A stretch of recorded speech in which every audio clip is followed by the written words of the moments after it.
नमस्कार बच्चों, मैं हूं गंगाधर हंडी और आप माध्यम से तो आज हम इस वीडियो के अंतर्गत घटक कसौटी क्रमांक 1 कक्षा 9वीं विषय हिंदी इसका उत्तरों के साथ इस वीडियो के माध्यम से अध्ययन करने वाले हैं।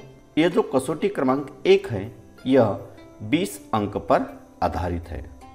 तो कक्षा 9वीं विषय हिंदी की कसौटी क्रमांक 1 हम देखेंगे। इसमें प्रश्न पहला जो है वह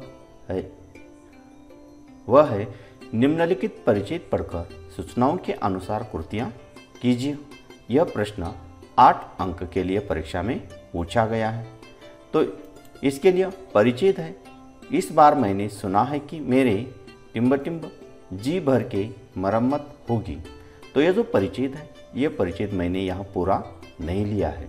उसके प्रथम वाक्य एवं अंतिम पंक्तियां मैंने यहाँ ली है। तो यह जो परिचय है ये परिचय पाठ क्रमांक 2 से लिया गया है और यह हमारे कक्षा 9वीं की पाठ्य पुस्तक पृष्ठ क्रमांक 5 पर आधारित है। तो यह जो परिचय है इस परिचय पर आधारित जो कृतियां है वह हम देखेंगे। उसमें पहली जो कृति है वह है आकृति पूर्ण कीजिए। यह कृति 2 अंक के लिए है। इसमें 2 प्रश्न पूछे गए हैं। उसमें पहला जो प्रश्न है वह इस प्रकार है, नौकर को छुड़ाने के लिए यहाँ पहुँचने का संदेश। तो इसका उत्तर है छप्पर वाले कुएं पर।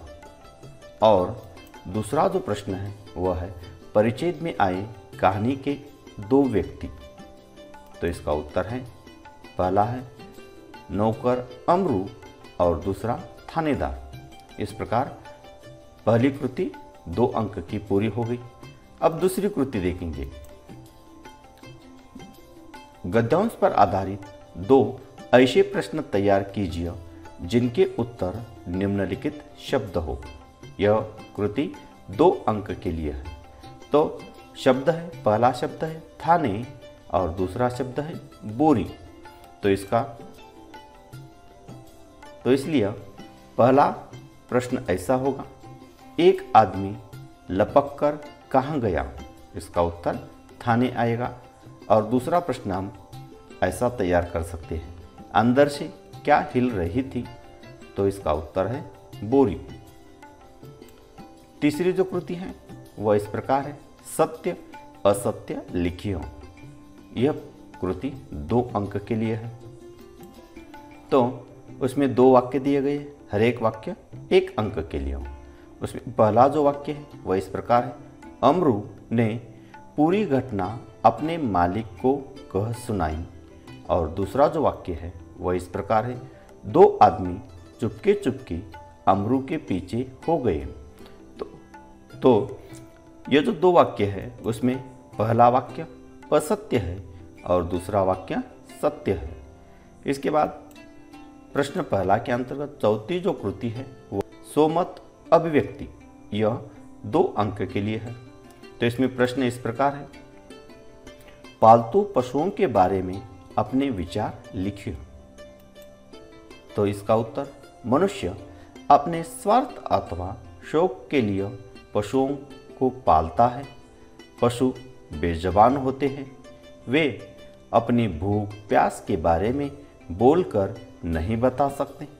पशुओं को पालने वाले मनुष्य का कर्तव्य है कि वह पालतू पशुओं के भोजन पानी और उनकी सुख सुविधा का ध्यान रखे। अपना स्वार्थ निकल जाने के बाद पशुओं से हमें दुर्व्यवहार नहीं करना चाहिए। पशु परिवार के सदस्य की भांति होते हैं। उनके साथ हमें सहानुभूति रखनी चाहिए। तो इस प्रकार प्रश्न पहला 8 अंक का हमने देख लिया। अब प्रश्न दूसरा जो है वह है, निम्नलिखित पद्यांश पढ़कर सूचनाओं के अनुसार कृतियां कीजिए।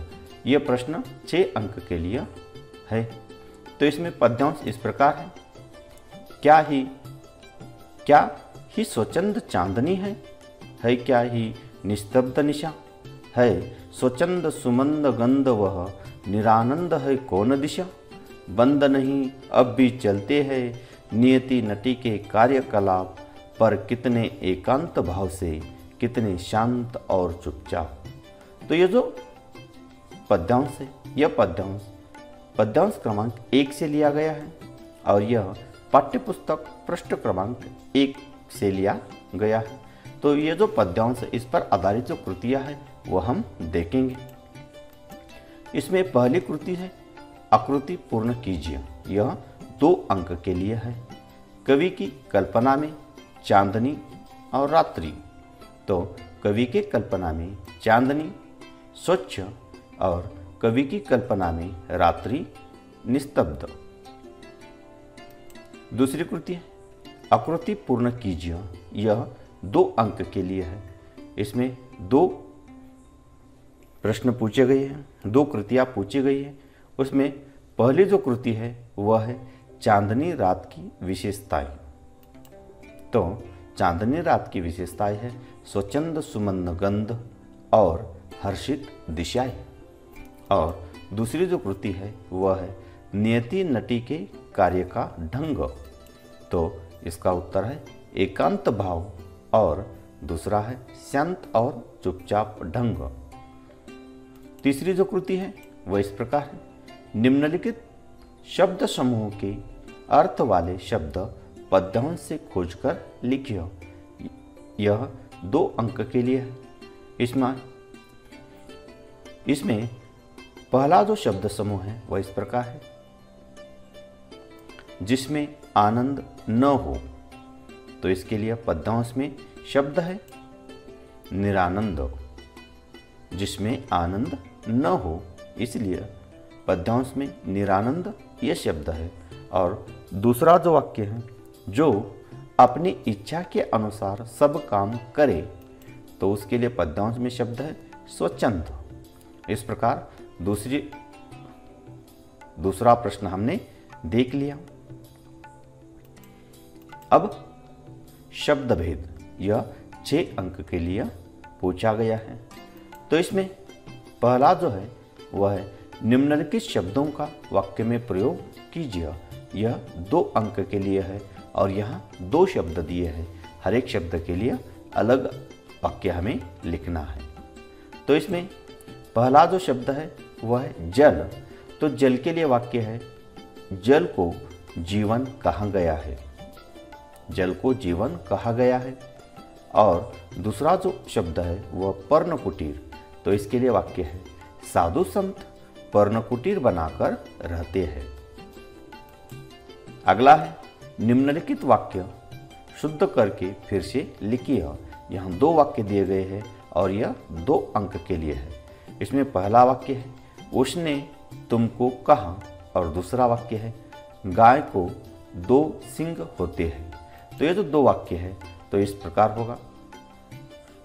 पहला जो है उसने तुमको कहा, यह वाक्य शुद्ध इस प्रकार होगा उसने तुमसे कहा, तुमको की जगह तुमसे। और दूसरा जो वाक्य है गाय को 2 सिंग होते हैं, यह वाक्य शुद्ध करके इस प्रकार होगा गाय के 2 सिंग होते हैं, को की जगह के। अब तीसरी जो कृति है कोष्टक में दी गई सूचनाओं के अनुसार काल परिवर्तन कीजिए। यह 2 अंक के लिए है। तो इसमें पहला जो वाक्य है, यहाँ 2 वाक्य दिए गए हैं। इसमें पहला जो वाक्य है वह है शिवबा बाजार गया। तो यह जो वाक्य है यह वाक्य हमें सामान्य वर्तमान काल में इसका परिवर्तन करना है। और दूसरा जो वाक्य है वह है स्वच्छ चांदनी बिछी हुई है। यह जो वाक्य है यह वाक्य सामान्य भविष्य काल में हमें परिवर्तन करना है। तो पहला वाक्य देखेंगे शिवबा बाजार गया।